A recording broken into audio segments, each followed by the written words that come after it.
Are you drunk with confusion, not knowing what to upgrade and renovate or not? Well, today we are going to cover them all, from major to minor and everything in between.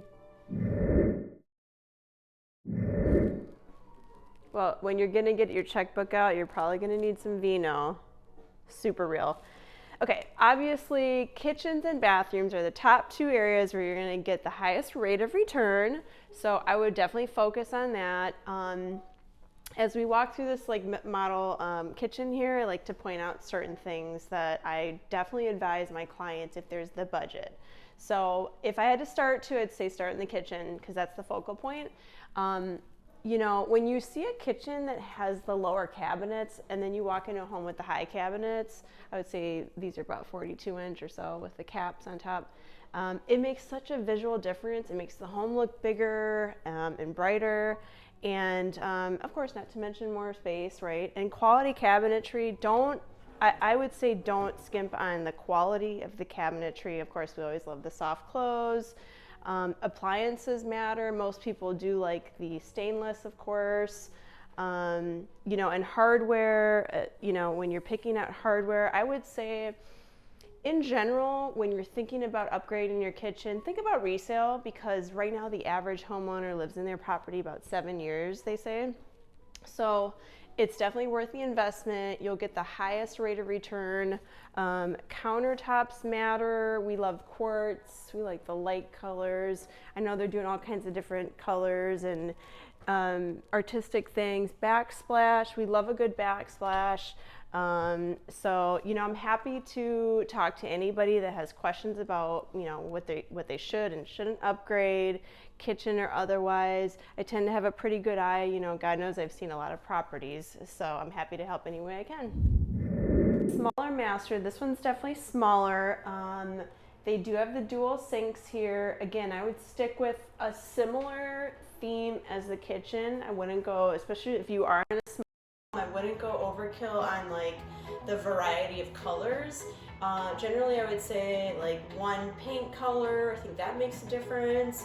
The higher doors, if you're building and you have a choice of the higher doors, this flat panels for sure.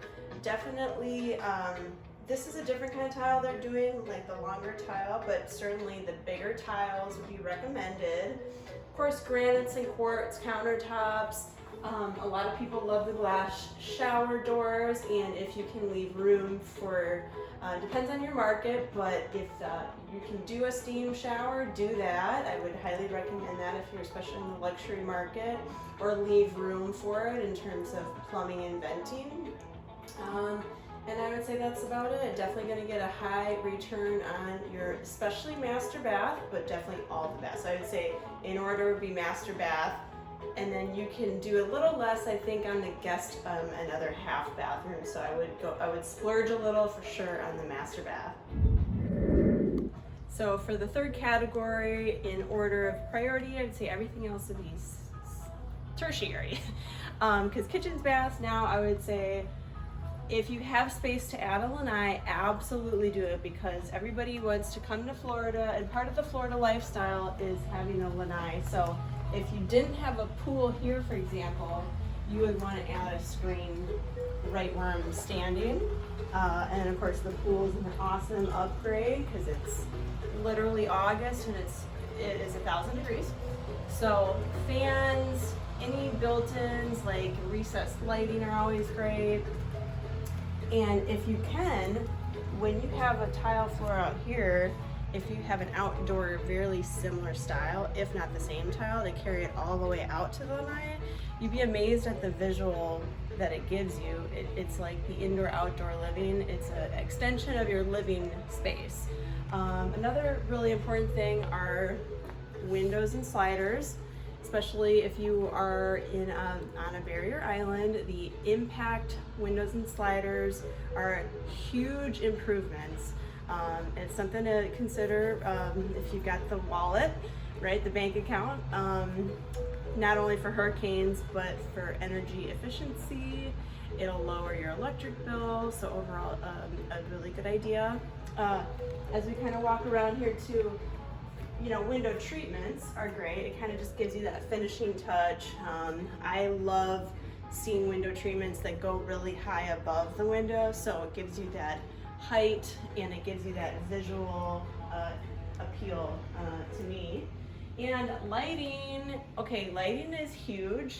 I'm a huge fan of everything on a dimmer. Not a fan of fluorescents, and bulbs matter. So if you could do dimmers, do them. I think they're just really, I think they give such great ambiance. And I would say no carpeting, except for the bedroom. Some people might like carpeting. I'm a fan of the thicker underlay, so it gives it a nice, like, cushier feel. So I get why the you know, carpeting in the bedrooms would be working for you, but if you can do no carpeting and do area rugs, I would suggest that. And I'm always thinking resale, so we want your business, right? Let's take a walk back out here because I want to show you the landscape. Landscape and curb appeal is huge, and privacy. So this is not only a visually appealing piece back here with the shrubs, but it's privacy. And you know, we're in a newer community here, so you got neighbors to each side. So you know, and you want, when people come up to the front of your home, you want to make it visually appealing, especially if you are trying to sell your home eventually. And we are going to be doing a whole other segment on landscaping with Hardy Landscape, Garrett Hardy. So stay tuned for that. So thank you for watching. I hope you found it to be a little helpful. I'm happy to talk to you about your individual home, not just when you're selling, but if you're thinking of just doing upgrades for yourselves and to live in and enjoy. So hit the link below, shaylatwit.com.